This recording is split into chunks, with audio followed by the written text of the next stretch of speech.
Yeah. Yeah. Here we go. Welcome to News Game Plus. I'm Dermie, and I'm here with a man who has not been sacked yet for telling the Prime Minister to get fucked. News Game Plus executive producer Jason O'Callaghan. Look, I also don't think that the only person who shouldn't get fucked in politics is Pauline Hanson. So wait up. Oh, we've been okay. Let's not go down that path. It's quite disturbing. But anyway, I wasn't going to say. We said this on the show once, but listeners will know. Jason actually got us two kicked out of Parliament. Once we went up to I interviewed Tim Wilson for the show, and then after that we were in Canberra and we didn't know what to do, so we went to Parliament obviously and had a look. And George Brandis in Senate was getting very upset about something. Very very rude to my colleague. It was fucking full Harold from Neighbours. You could see his jowls shaking. It was and Jason up in the visitors area, the two of us are sitting there, and our new Game Plus gear we were representing. Basically reacted to Brandis's carry on, made a big noise, and security guards came from everywhere.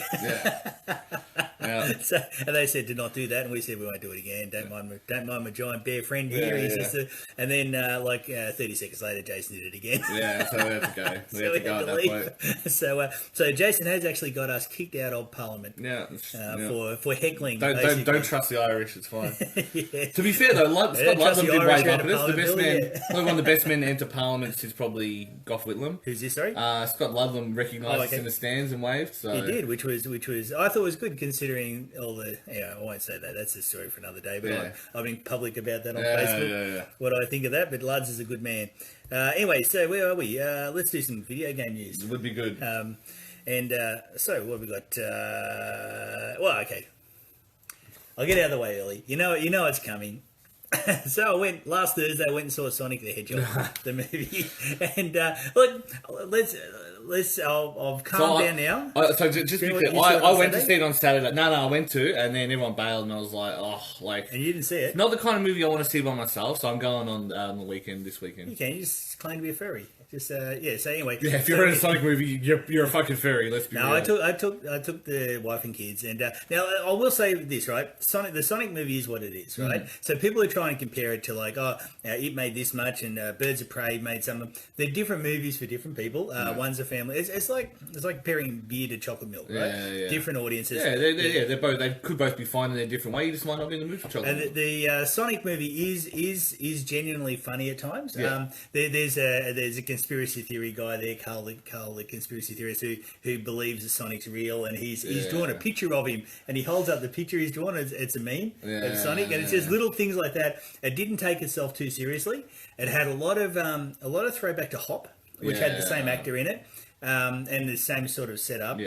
So a lot of similarity that you can see was a little bit of, in a way, Hop was a bit of a I would say, you've seen Detective Pikachu, haven't you? Yeah, Detective Pikachu was pretty good. Yeah, so I imagine that's the kind of similar vein they went for. Those simple moral messages with a little bit of humour thrown in there. Yeah, Detective Pikachu is, I don't mean this bad, but it's maybe a more complex story. Yeah. Okay. The Sonic story. Imagine Cars compared to Cars 2, right? Yeah. Now one story had a lot more going on. The other one was just a simple sort of buddy movie, right? Yeah. And that's what Sonic is. Sonic is that it's charming, it's funny. Yeah. You can't. Some of the stuff I see online as usual is just I don't know what people are watching. It is what it is. It's been remotely positive. Like, I mean, considering how bad it could have been, considering how bad the reception it was when it first came out with that first thing, and it deserved to be bad. Absolutely. Yeah. And so they went back and did the work, and then it's like, well, how do we go about it? And it sounds like they've taken that time. And I think the one thing that Detective Pikachu taught them was that if you take that extra $1 million and you spend it on someone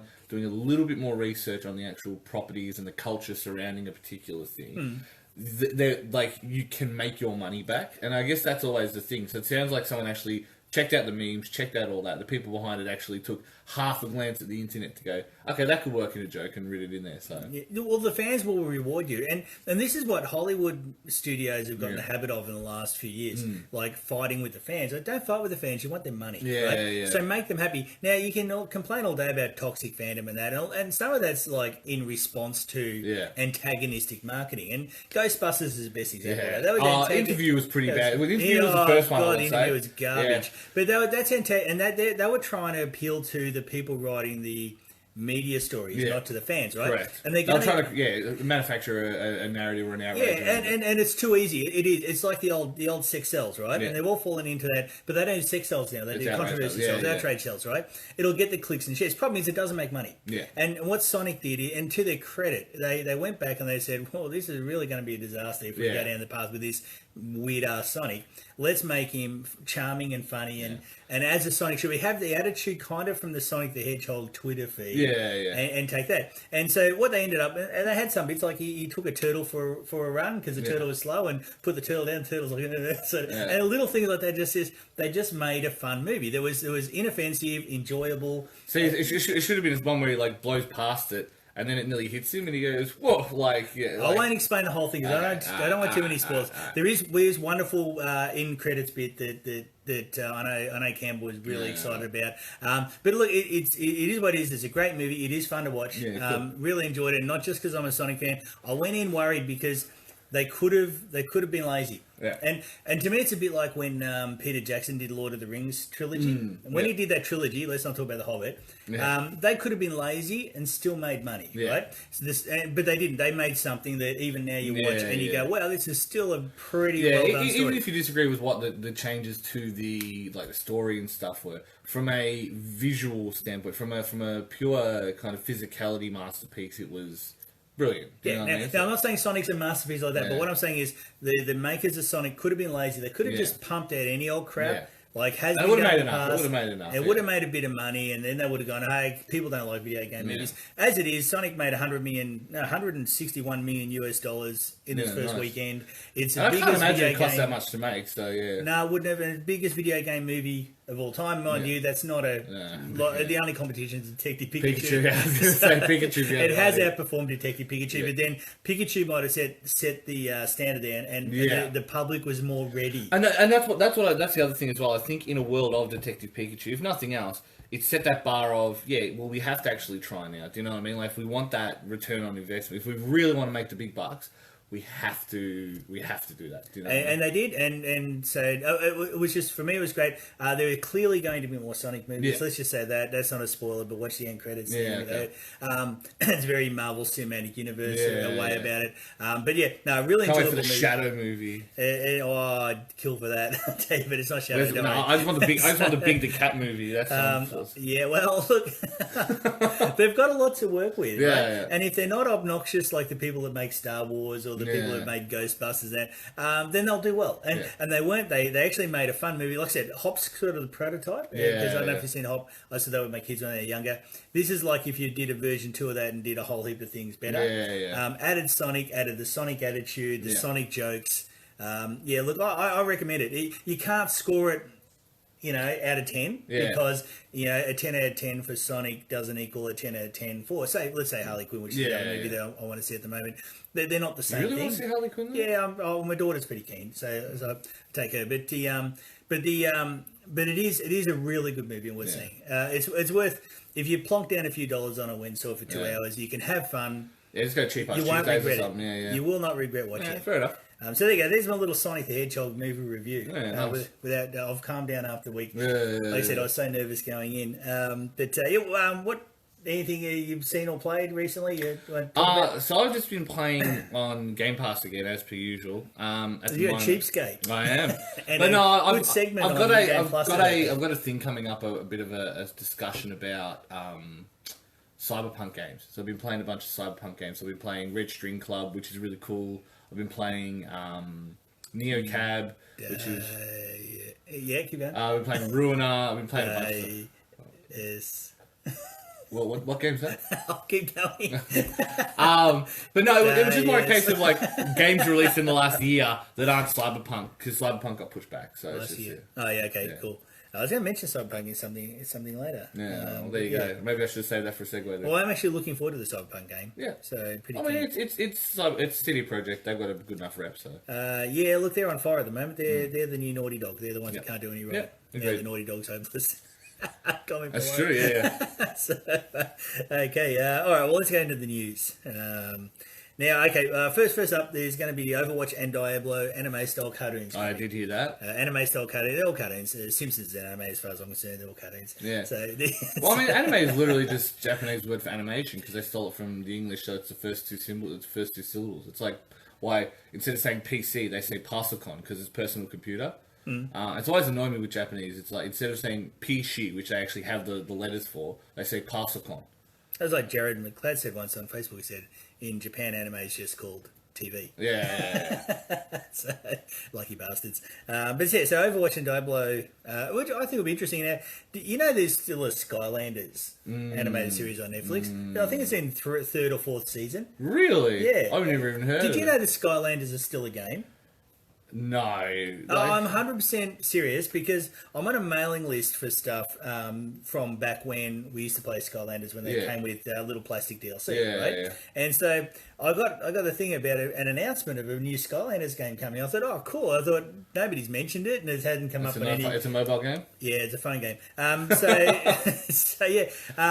and the toys don't work anymore, so they're just dead. Yeah. You'll find them like because that's Starlink as well. Didn't it? Ubisoft 10 years late to the party and released Starlink, and then no one plays it, and they wonder why. Yeah, see, Starlink didn't come along the right time. See, I was able to get very involved in Skylanders and Infinity because my son at the time was the right age. But Starlink was just out of that window. Yeah. But there's other people with kids in that age that should be playing those games, and it's a pity that they're bailed on them. But see, making mobile phone games like they do, well, it's sort of just gone. Nobody knows. You didn't even know, did you? You're on a video game show and you didn't even know there was a... No idea. Absolutely no idea. It might be big in China, who knows. So anyway, there's like 3 or 4 seasons of a Skylanders cartoon based on the show, and it's actually pretty good. Anyway, so where I was going with that, Overwatch and Diablo, if they're like the Skylanders cartoon on Netflix, which is worth watching if you like. Well, you get 2 seasons out of anything in Netflix at the moment, so I just watched October Faction. It doesn't deserve a second season, but it'll get one. So. Umbrella Academy's getting one second season. Yeah, but I mean that's better than comic book to begin with. So it'll be hard though because it's one of those ones that they loop themselves. Final Space had a second season, but wasn't as good as the first. Yeah, that's you would have loved the second one probably. You got bad taste. So anyway, next one. Okay, now this is something that is clearly we mentioned CD Projekt Red before. They've been listening to our podcast because. The Witcher 3 on the Switch has added cross-save with PC. So you can play The Witcher 3 on your PC on Steam or GOG. Good old games. Is it good old games? Good old games. Yeah, that's their baby too. GOG. I've actually bought on both because they're on special on both. I bought them. I've never played it, but you can play there, and then the same save file will be used on your Switch. That's sick. Which is about time. And I've been banging on about this since the podcast started. Needs to happen because the Switch also got a big patch recently. That same patch did a graphical upgrade, it did a UI upgrade, did a bunch of upgrades. Now you use touchscreen controls, so you don't have to be, which is really great in the Switch. There's that middle ground between console and phone that I like. I can use proper controls. Yeah, when you're finding touchscreen for menus, which is the perfect way to do it. I think that's the thing. If nothing else, CD Projekt Red. Because they're their own company, but because they've made so much money, do you know what I mean? Like they've got a couple of billion in the bank. You know what I mean? Like they do. They can kind of do what they want to do. So if they want to keep supporting a game, they'll keep supporting it. And they know Cyberpunk's going to make them $1 billion. So. Pretty sure I saw Witcher 3 made $4 billion. Maybe over the time, which is, I mean, they're a Polish dev, so that. It's probably it carries a lot of money. 100 billion Polish. I don't know. Don't at me, Polish people. Ukrainian. Ukrainian bastard. That's an in joke about Polish. Don't worry. Hello to my relatives. So now, next one. The IGEA and GDAA in Australia are merging. I mean, they were already merged. It was just a matter of putting it on paper. And they're going to call themselves the IGEA. Is that a merge?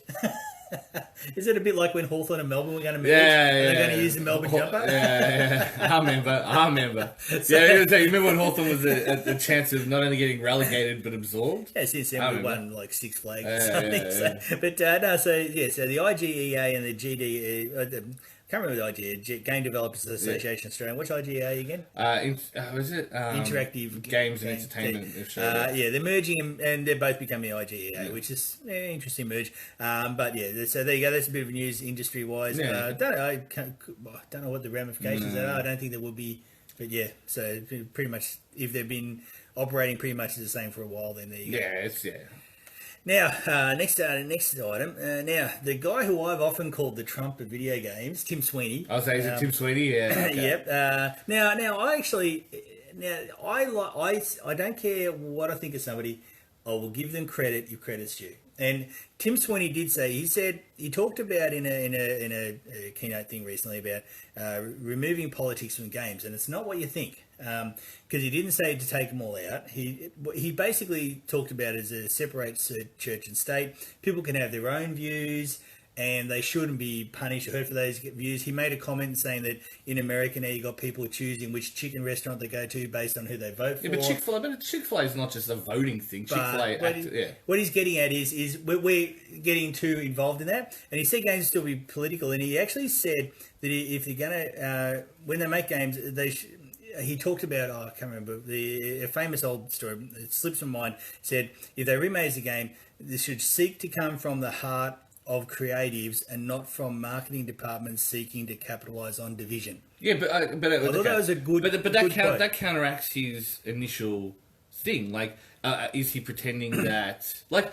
it's the Mel Gibson argument. Like, the only person that I can't separate art and artist for is Mel Gibson. Mel Gibson makes a new movie, I'll watch it, and it hurts my soul because, like, we know Mel isn't exactly apologetic for his particular. Yeah, but he's unstable, so he makes. True. When you watch stuff like Apocalypto, that's probably what's been going on in his brain. Yeah, that's true. That is true. Yeah, he went to Machu Picchu once, and it all just spiraled from there. And then came out. But see, okay, I was going to get a long form topic, so maybe if we can park this a bit about art, because there's something I use the example of Adam Baldwin, right? Yeah.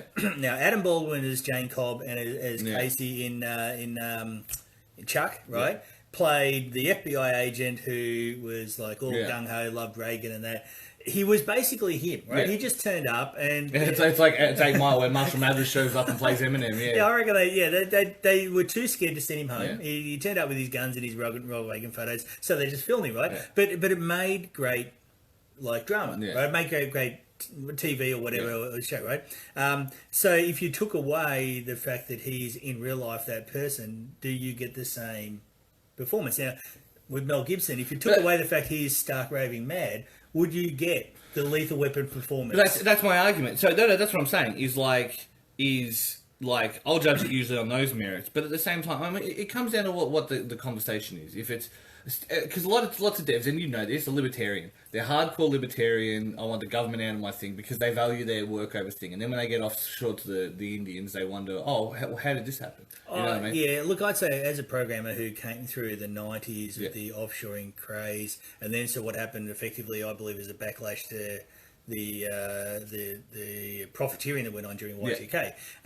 I'd say yes. I was in an industry that considered itself like that, but found that it wasn't immune. It wasn't as clever. But see, the kids who are the devs and things nowadays didn't grow up with that, so they don't have that framework to understand. They will at some point. Yeah, and that's what I mean. And so I'm like, so it's that thing to me of like, I don't agree with that the politics and stuff there to begin with. So it really has to impress me for me to even look at it. And I'm not going to pretend that that's not something that I do. That's not to say that, you know, I mean, I've sat here and slagged off many of the left that have made video games as well. So I'm not saying that it's not that but it is that thing of, I will appreciate someone trying to do art first, but at the same time, if they're egregious fucks like Chick-fil-A, which is what he's trying to say. He's trying to say Chick-fil-A without saying Chick-fil-A. I don't want to get into individuals. I understand say we get...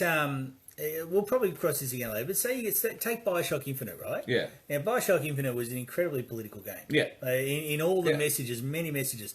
It was no way was Bioshock 1 and 2 were as well. I never played 1 and 2, but Infinite struck me. A lot of the imagery there, even the point where people were bidding for their jobs at the start of every day, who'd be paid the least to get the job, right? Which I'm sure John Howard and Tony Abbott watched. Oh, that was the dream. They had pants off. They would have just loved that. So you can have like a lot of politics in there if you deliver it in a Yeah, of course. non-preachy way. It's like the bad joke. You can tell jokes about anything as long as you're funny. Do you know what I mean? Like, and like, if you're not, then you're not. But you're not going to be funny to everyone, and that's the point. No, so. well, McAuliffe or someone can do it perfectly for everyone. My parents always loved Billy Connolly, and he'd say fuck all the time. But they just loved how he said it, right? Yeah, So, no, it's okay when he says it. I'm going, why can't I say fuck around Yeah. Get your room. And Billy Connolly's going, oh, fuck. Yeah, ha, ha, ha, ha. Anyway, delivery is important. We'll get back onto that, because I wanted to mention something that it is topical. Let's keep going, along those lines, but I didn't want to get bogged down on examples.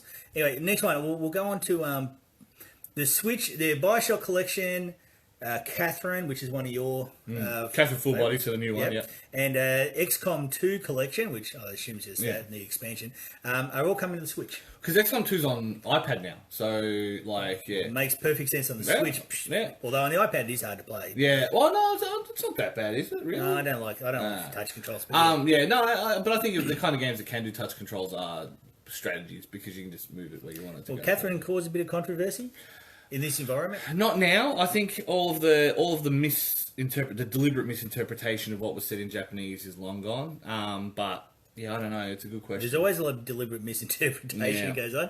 Big hello to Resetera. You're all idiots. Yeah. So, or you deliberately downvote games. So yeah. They well, see, look, I get it when you get when you get the 14 crowd do it right. I understand that, but when the Resetera does it, you kind of go. You can't say, I hate those people for doing that thing, and then do that thing, right? Because it doesn't matter what you call yourself. If you do the same thing, you're them. Right? Okay, now, next one. I was going to mention Sonic again, the highest opening for any video game movie ever, $161 million. Yeah, that's the second time you mentioned that. So that's two. That's a counter for two, yeah. How many am I allowed? Yeah. So anyway, what else? I was just writing down these as I saw them. Okay, here's one that's going to upset people, and I already did on a group on Facebook. I already upset a lot of people with this. The PS5. Now, if you want to get feedback in air quotes, Sony's one that you can talk about, and you will get a lot of unsolicited feedback. On comes the defense force. The Sony defense. I tell you what, all the things they say about the worst habits of gamers are in some pockets, and definitely the Sony defense force is one of them. Now, the PS5 apparently will cost 670 Australian dollars in just parts. Yes. So how they worked this out was what the Americans would buy it for is what the Americans would buy it for converted to Australian dollars will start at $679. So they'd have to take a loss and sell it at $600, which is still a lot of money. You know what I mean? Considering the last gen consoles came out at what, $450, didn't they? Pretty sure they came out at like $450. Like, I paid $800 for Sega Saturn. So if you're a fan, because I want to play Cigarelli, I'll put that in the guns for Virtual Cop. Now, if you look, the Sony fans, and they are really hardcore. Out of all the consoles, the Sony fans are the most hardcore. Every time I say that online, they go, "Oh, but what about all the Xbox that love Halo?" No, the Sony fans are the worst. Right? They'll buy it no matter what. Sony 10 toddlers, the whole shit. Like the two worst fandoms are Blizzard fans and Sony fans. And Graham just said, "Don't swear." No, so I won't say Sony too much. But no, apparently it's the RAM. It's the RAM that's apparently expensive because of everything that's been going on.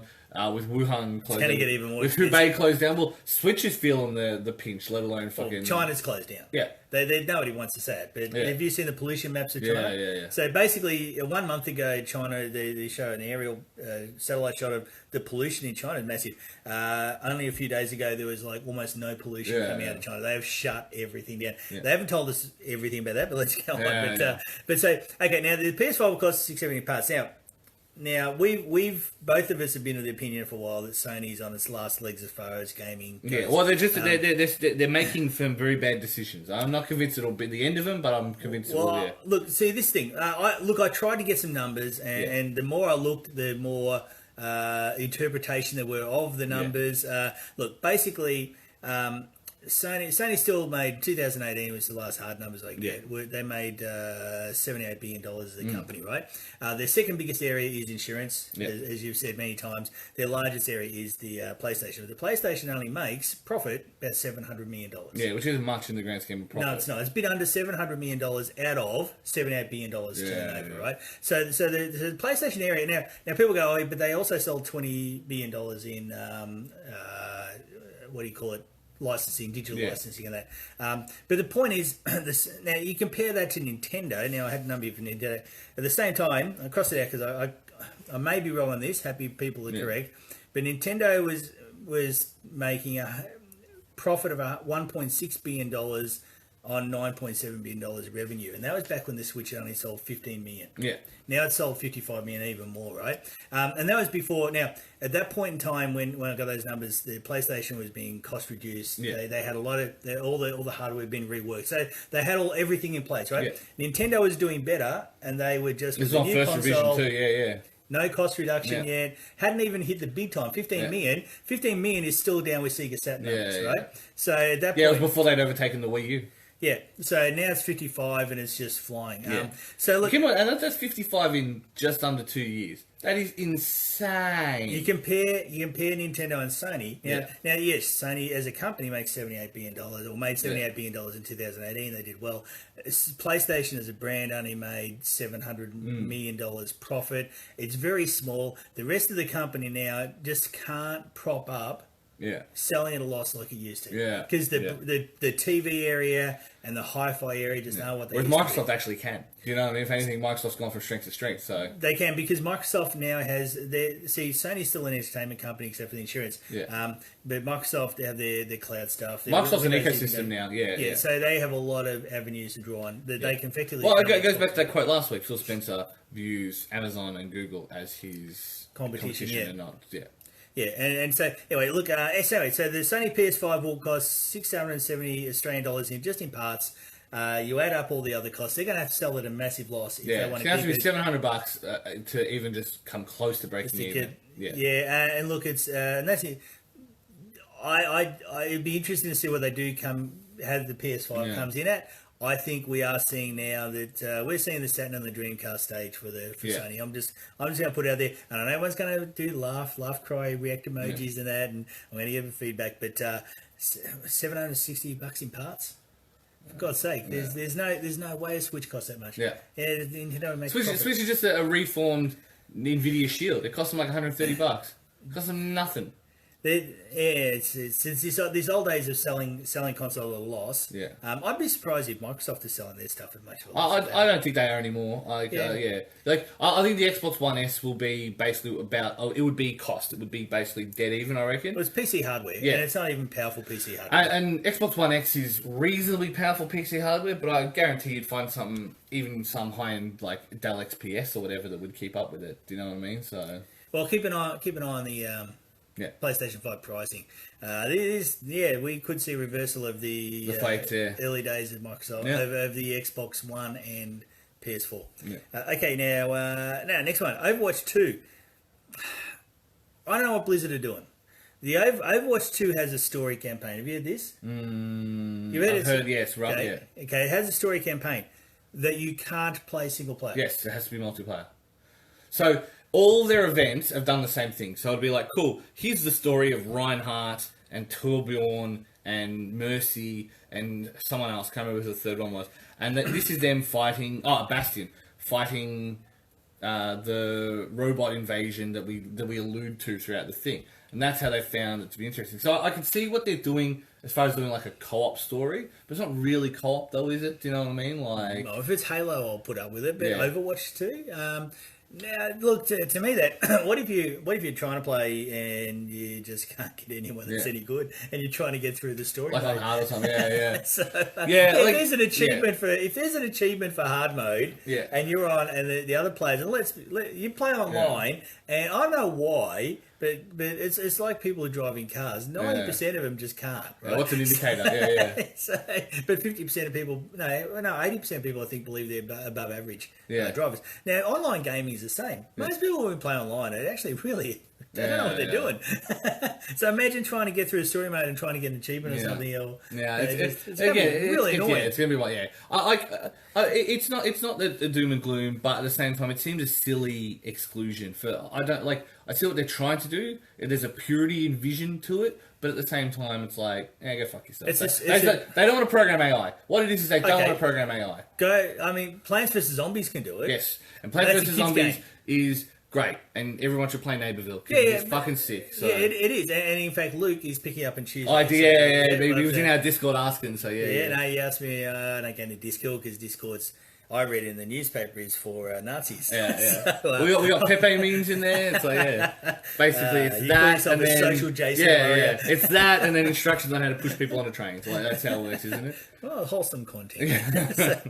But no, no. Plants vs Zombies can do it. Other games can do it, but Plants vs Zombies does it really well. Why can't Overwatch 2 just have some AI characters? Yeah, but they don't program AI. And again, realistically, I mean, Overwatch 1 in and of itself was a mistake. Like, it was a happy little mistake. And like it did. They didn't expect it to do anything. Jeff Kaplan happened to actually pull together a game that was fun to play. Yeah, I don't think it's a be all and end all. I worry more that he has less. I hope he has as much say in Overwatch 2 as he did in Overwatch 1, because to me, Blizzard are the kings of slaying the golden goose. They are the kings of it. Now we talked earlier about games and well, okay. This is something I wanted to have a little bit more of a discussion on. Probably not too long because we have been going for a while. But now there's a lot of fuss at the moment about Persona 5, and now I don't fully know what the changes have been made, and I've seen all the normal stuff. So you've seen Niche Gamer's feed, yeah. I watch Twitter, right? So it just goes up now. But I'm going to say I don't care. Yeah. So I want to be clear on that. I don't care what the changes are. And what I think this is. I'd like to know what you think of this, right? Because it comes to me, it comes down to if we say video games are art, then, and I don't think all are, but I think there's an element of it. And if we're going to say movies are art, then okay, we definitely are. Yeah. So if it's art, if it's an art form, right, then at what point should developers be allowed to have their vision that they put out as an artist, basically? Yeah. I've always been for that. Like that's not a controversial stance in this house.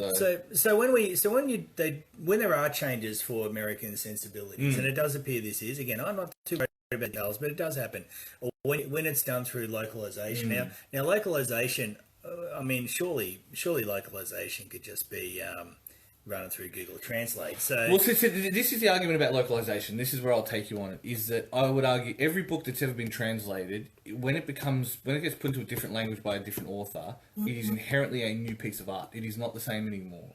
By sheer virtue of being translated by someone else, you are viewing it through their lens and how they wanted to translate particular things. But should that be the case? Because you've got an original artist. This one thing. Do you remember the Simpsons episode where Marge got Itchy and Scratchy banned, and then they were going to bring the statue of David, and then they were like, but you can see his dick. So you've got I know that not exactly the point they were making, right? But you've got this bit of art from Europe, which had its standards, coming to America at the end of the No. And they want to put pants on. Don't get me wrong, but more, I was just saying more with the translation point is I don't think it's as simple as putting into Google, because it'll do literal then. It will be like the way, and it's the thing, because Japanese is a language of interpretation for one, right? So Japanese, it's here is the stated fact, but here's the minutia of what that stated fact is, and it's not even necessarily slang or whatever. It's you have to interpret the context from what, like, the conversation around it, and that's true for a lot of languages, sure. But in English has the most adjectives, nouns, verbs, everything. It's the most populous language by far.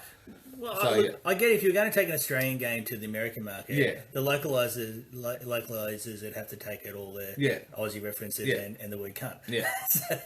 so because the Americans have real trouble with it. But so we're basically, it should. But in that, I get that when you do translate to another language and that. But even then, should you, the original artist, the original person who produced the work, is it being dishonest to not consume that work as it was actually intended? But again, that's what I'm saying. The second you're translating it, it's no longer as it was originally intended. Like by default, like I understand what you're saying, but by default, I think that's the concern there is that in what you're saying in a perfect world, I think is fine, but I don't think the world is perfect, and I think that's the problem. Do you know what I mean? So I think inherently translation changes context, and therefore. But should that be minimised? Surely that is the argument, especially the anime argument, is should translations be more literal or should they be more expressive. Do I retell a joke in English? Yeah. To help you understand, like, if it's a bad dad joke that they're telling or whatever the case may be, do I rephrase that? And sometimes that works because you're trying to convey a tone. You're not necessarily conveying the joke. You want to convey a tone. It's a playful tone. So you tell a dad joke that exists in English or a pun that exists in English that doesn't exist in Japanese, for example, right? But what you're saying is a different thing where they've removed themes. And I think that is when you start to go into, well, hang on, you've actually changed the intent. I purposely didn't read what the fuss was about. Yeah, I honestly, I'm not gonna lie, I don't know either. But because this stuff comes up a lot. But it does seem to me like if we are going to say we're going to have different video games for everybody, different cultures. So there is a problem. Look, the American video game influencers and media have a problem with Japan. They are, as I'll call it, they're racist, right? They really don't like aspects of Japanese culture. They've got a holdover from World War II thinking that they don't realise it's come multi-generational for them. They have a problem. But if you're going to have the Japanese make things, and this will go for Europeans as well, because there's a lot of fuss about The Witcher. Remember? Should it be, aside from everything else, is the first aim should be to keep the artistic vision in every way. You can't keep it in every way, but that's what I mean. That's the compromise. Should be as close as possible anyway. Or should you change it and say, you know what, Americans don't like this sort of thinking. Because then it's not a Japanese game anymore. You make your own games. Right? Exactly. And you do make... Americans do. Americans make games full of guns and war all day, right? But you show a titty and you're in trouble. Yeah, right. So in Japan, it's different. Now, who's to say who's right and who's wrong? Right. Or So what you get is they go, well, let's change these things because that's our sensibilities.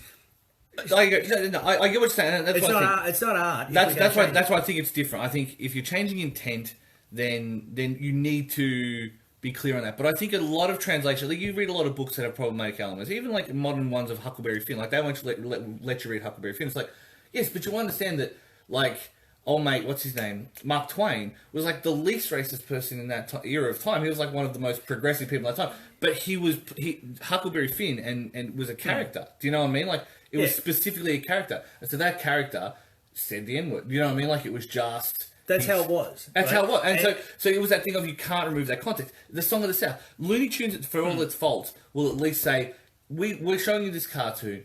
We want to be clear. We don't agree with its sentiment, but we can't pretend it doesn't exist. Here it is. Because if you're dishonest about history, this is another topic, right? Yeah. You have to be honest about history. Yeah. Because either there's things that you still don't like that make you uncomfortable, therefore you change them, or it shows you that things have changed, right? So I'm dead against altering history, because and also back when the history you're altering, they were convinced they were right as well, right? Yeah, of course. So right history's now, written by the victors. It's the old one. But we believe right now we're perfect in every way. We're being in 50 years later.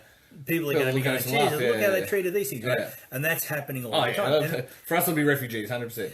But that has to happen, right? Every generation comes through and comes on and goes, geez, that's dumb, let's change it. And I would say that is probably my counterpoint to what you're saying. I think release it in its original form, but allow it to be critiqued. Allow these critiques to come up. And this is the problem. The other side gets precious. The anime profile pics get precious. Where they go, oh, you just don't understand. It's like, no, you don't get to then say the criticism is invalid. If they've made their point, they've made their fucking point. You're allowed to say, I don't agree, I don't think this is good art because of this reason. You are fucking... That is the point of art. I didn't want to get into specifics of it. No. But what I did want to talk about is if we believe we're in art, and if we believe we're creating art... I'll grab my one. Keep going. Then we need to be honest and actually not change it. And Jason's just run off to get another charger. Anyway, I'd be interested to know, actually, since Jason has just run off for a moment, comment. Let me know. If video games are art, should they be as close as possible kept in their original form? Because the artist that made it had a vision, and it was their vision. And to be honest, a localizer is not the same as a developer. Let's not be elitist about it, but a localizer is... Because a Japanese dev who's come up with this amazing game, they are far more talented. I believe they have far more right to portray what they want. So that's what I mean. Is I think more than anything else is the problem we face is the you can't critique art. You can't critique games as art because people are precious, and gamers are real precious on. Oh, but you can't, like, no, you can say that if you want to be taken seriously as a medium, you've got to wear it. The problem is there's been a lot of unfair critique and a lot of undeserved critique. And that's the difference, I would say, is that... Critique's okay, and look, all along in games, I think one of the problems has been that...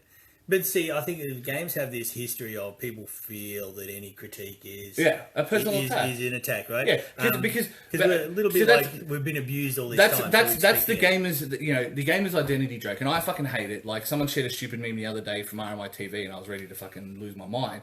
Because I was doing the shitty gamers memes, and I'm like, number one, we're fucking weebs, not like, you know, realistically, pick on us for being weebs, fine, I'll wear that, but fucking gamers rise up, get fucked, cunt. I was the first one to call Parasite as the first thing. Plus, they're doing bogan memes for one of the other shows. I'm like, cunt, I'm the biggest fucking bogan on the channel, doesn't matter. Moral story. I don't know what the gamers rise up. Moral story. Joker should have won thing, Doritos dust, all the usual shit jokes, like... And I'm like, do we embody that? Go fuck yourselves. Anyway. Oh, yeah, okay. Well, okay. There's a lot of off topic a bit, but there's a lot of this sort of gamers. Right? Gamers are like a massive percentage of the population. So you can't say gamers are a collective anymore. It's like saying people who eat dinner. Yeah. Don't but like that's what I mean, is we have that PTSD left over from it, so then we view any critique as a personal thing. This wasn't a critique, this was just a shit meme that didn't hit. But... You know, after everything that's happened, as soon as someone critiques a game, it has to, like, people send us angry Facebook comments, or fucking send us personal threats, all this kind of silly stuff. Because I never get any. I don't get any. No, you get nice ones. Yeah, because you don't have the guts to take a stand on a topic. What? Anyway, that was it's fine. That was for your benefit.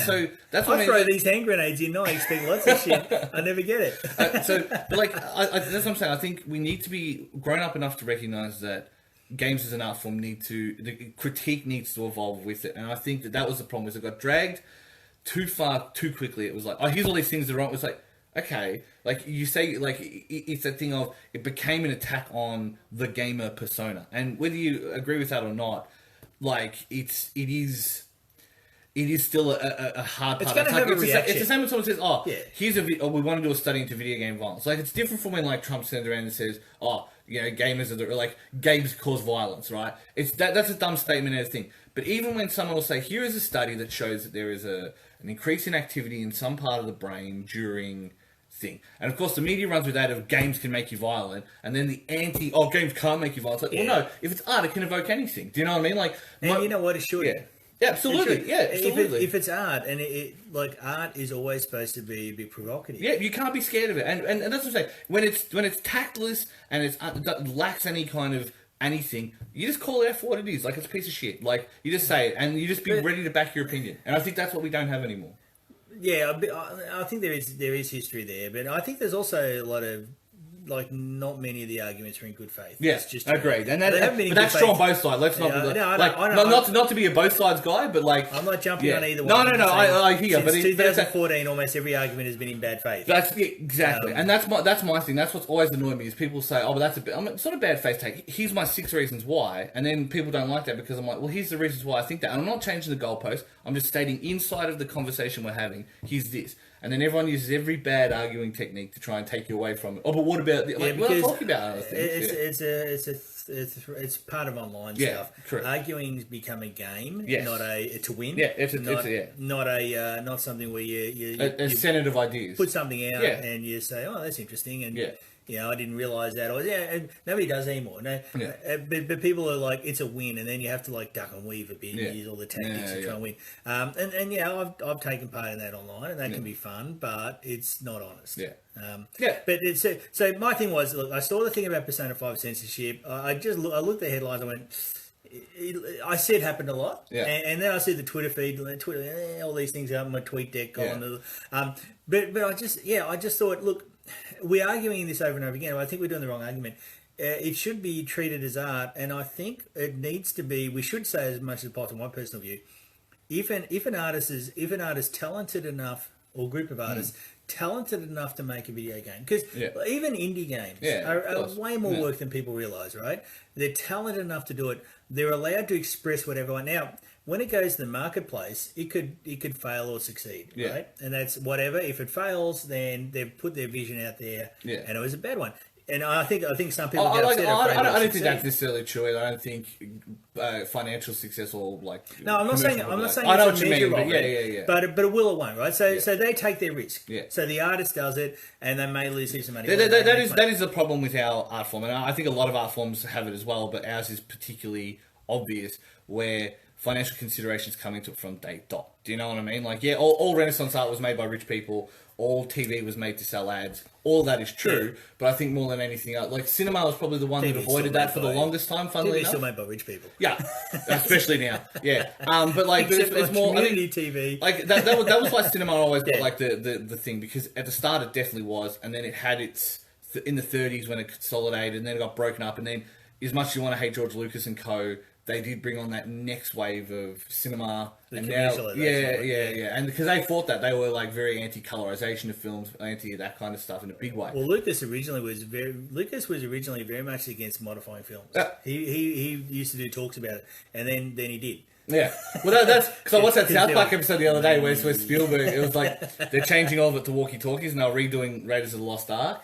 And it's George Lucas who regrets it. It's like, you know, and then it's like, it's the argument of, it's my movie, I can do what I want to it. It's like, no, but now that you've released it, it's not your movie anymore. And that's my argument for a lot of devs. I think, but at the same time, I don't think audiences then get to say, like, I would have rather they'd done this. I think that's a fair criticism to say, change it or we'll boycott you and we'll start groups against you. That's not art anymore. But you know what? They can if they want. They can if they want, but they shouldn't be taken seriously. I think you're a joke if you do that. No, well, I think those people normally are a very small number, and they're taken more seriously. Than Absolutely, because, that's true. Because you get these things like and I hate Twitter blows up and it's three people, three egg profiles. White men are upset at this movie, and you go, well, no, it's just a bunch of dickheads, right? And in the past, those dickheads had no audience, and they could be dickheads, and might. Say to the pub or something, and might not get bashed today. Or just fine. But we used to say years ago, don't make stupid people famous, and we make stupid people famous now because clicks, Facebook, ignorance has a platform. But I just think that I saw another thing about localization being censorship, whatever. I don't care about the details, but I do think that these people are talented people who make games, and the people who aren't talented should butt out. That includes localizer, because I don't honestly. Any localizers listening, just you're not as good as the developers. I would like to say shout outs to the guys who do Yakuza, because I think they do a very good job of staying in the spirit of what the game is trying to do. And I think that's what a lot of localizers need to account for, is not necessarily the content or not necessarily the translations, that of course you have to account it, but as long as those two things like show the intent, I believe it's fine. And if the original artist was intending to be obnoxious, let them wear it. Do it. Or just don't take the job. I mean, that's the other option. You know what I mean? But that's their vision, and that's their vision. They worked hard. My let them, and if they fail, they fail. Here we go. We're gonna get into trouble when I say this. My copy of the Quran has a foreword by a Christian, and I thought that was an interesting mix, because like the foreword was by the older guard, not the oldest guard. But I just to me. So you're gonna be like Stephen Fry in V for Vendetta. Something, I don't know. Well, no, not really. I don't consider most religious texts a work of beauty or anything like that. I don't think religious texts have any beauty attached to them. But I think at the very least, they're like Harry Potter. And I think at the very least, for understanding where we are and where we've come from, it's important. But this is it goes back to the exact conversation we're having. Exactly, I agree. We've got to be honest, and we've got to. But again, it goes back to that cultural pitchforky thing where it's like, how many times have they revised the Bible? I mean, we've got the King James Bible at the moment. I mean, the original one was what? Like Aramaic into Hebrew into Greek the original one was made in the piss up. It's got drunk for a weekend. Shout out to the Nicaea, like the Council of Nicaea. That's what it was. So, but anyway, look. Aside from that, my view of that is if it makes people better, then I don't really care. You're a more understanding man. Not for me. It's not for me, but. If it makes people be better, then good. If it makes you worse, then you're going down the wrong path. That's where it's bad. Unfortunately, it would appear that all those religious texts have made more people worse than better. I would over agree. Time. I would And agree. it would be, And I think the idea that morality hinges on it is a nonsense like answer. well, to if that you as well. need if you need that to stop you from If you- raping and murdering, then If you probably got a need problem. the promise of eternal life to not do bad things, then you're a bad person. Well, yeah, and if you need what 72 virgins, then you might not be. Yeah, that's a little bit women as property. Yeah, Also, that only lasts 72 times. Anyway, so There's a limited use scheme on yeah, that. yeah. So Yeah.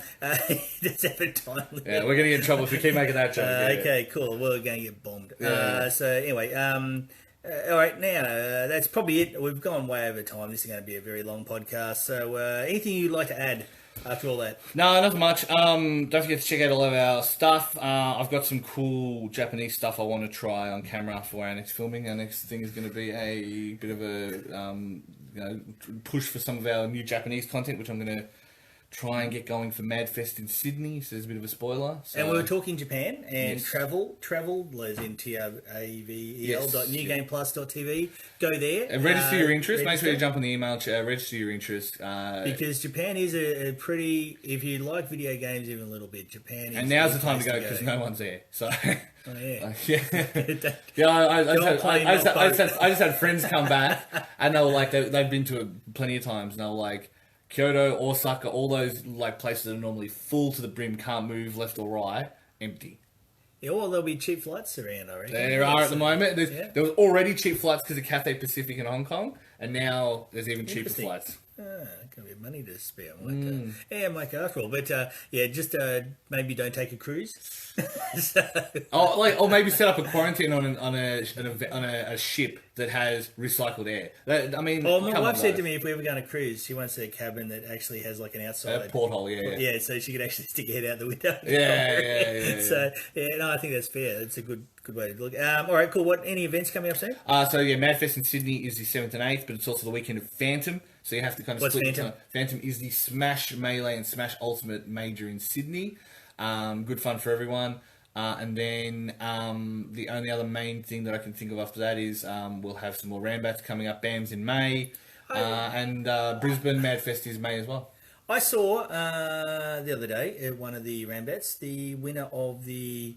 I don't mean to sound condescending here or anything, but I thought Soul Cal. Joel's a good player. Was, She's a good player. It was a woman. Yeah, Joel is probably the best Soul Cal player in Australia. We have said this before on the podcast. There is out of all the sports, esports is the one Yeah. that there's nothing stopping women being as good as Yeah. or better than men. Yeah. There's no physical contact, Yeah. so you don't have that sort of arguments and that. But I thought that was Yeah, good. no, I'd like to she's- see more of that. She's a good player. She it's about making those Softball is a good opportunities for game. integration in the community. Joel's just another one of the FGC kids. You know what I mean? They're And a good that's bunch. what it should be. Yeah, and FGC are pretty good on this stuff. Like, there's occasional trolls and occasional fuckwits. You But get everywhere. usually, I'll tell you, Smash Ultimate self-police is so hard. You walk into a Smash Ultimate meetup, start spouting some bullshit, you'll be out of there in about 3 minutes flat. They'll drag you out. And I'm so proud of Jack and the boys for the culture that they've Challenge created. accepted. I'll give that a crack. Yeah. Just show me Twitter feeds. Mr. Nazi, Mr. Gamergate. You're the one in Discord. Yeah, that's true. That is true. Pepper hands, yeah. Those articles about this Discord and anyone being white nationalists and Nazis are purely getting rid of competition, isn't it? And again, to drag your podcast even longer, there's a point to be made about curate, secret gardens and curated gardens, and that's a definite point to make. And Discord does allow that, but to straight up bold face say Discord is a lair of the old right, it's like you had a good point, you had it, and you almost got it, you almost got the point, and you just whiffed it. As to keep you off. And if you did have say a chan with a number in front of it where all the lunatics were, you shouldn't shut it down. You should keep them there. That's my personal view. Just keep them there. Just watch them. They know the FBI is watching them. You know what I mean? Half a mar. Yeah. I've always said about the chans, there's half FBI agents LARPing as randoms and half randoms LARPing as FBI agents. Yeah. So no, just keep them there. Don't go trying to shut it down, people. You're on the wrong track there. You're just gonna spread them everywhere else. Yeah. Remember when Gamergate got kicked off Reddit and 4chan and just descended on Twitter, and everyone else, there was a culture shock for Twitter. They went, what the fuck? So all of a sudden the amount of shit posting went up and all that. Just leave them where they are. It's for the best for everybody. Now you're back filming. First episode has already gone up. I saw the segment on is Game Pass Good value. Game Pass is definitely worth it. I'm going to point out that was the second take. The first one was too shilly. Oh, really? We had to 'Cause retake it. I like Jack's reaction because Jack basically spent most of the start looking at you and Jamie as if you're lunatics. Yeah. It's just like, what the hell? Well, Jamie's a broken boy, just ask him. So Yeah, when he said that, Jack's like done a little double take. So yeah, and then you said something in his. So yeah, Jack's struggling at the moment. So stick with it, Jack. These people are weird, but you'll you'll get through in the end. But yeah, start singing some Kate Bush, "Don't Give Up." Yeah. So Monday night, 10:30 on Channel 31 Yes. in Melbourne, Adelaide, Geelong. Yeah. All over the place. Go to the website, newgameplus.tv, check it all out, at New Game Plus TV, or one word on almost every social media network you can think of. That's probably it. That's it, yeah. Oh, I'm wearing a hoodie tonight, nice and warm. It actually got cold in Melbourne. Yeah. So go to shop.newgameplus.tv. And my little MX-5 got an interior wash as well as an exterior wash. So. See, I can pimp my ride. You turned into a little car in a pool at once. Know what you want in a 2-door convertible. Oh, that would have been good fun. Yeah. And then there you go. Then it's just a little, car full of tetanus. That's nice. Well, a pool car would be awesome. Yeah, I would drive a pool car. You say that, and then as soon as someone breaks, it's like smash. Everyone smashes into this thing and gets thrown out the back. That would be the water, like in the bath, yeah, you just swished around. That'd be good fun. Anyway, that's it. So thanks to everybody. It's a very long podcast this week, but thanks for listening and or watching. We're done. We'll see you next week.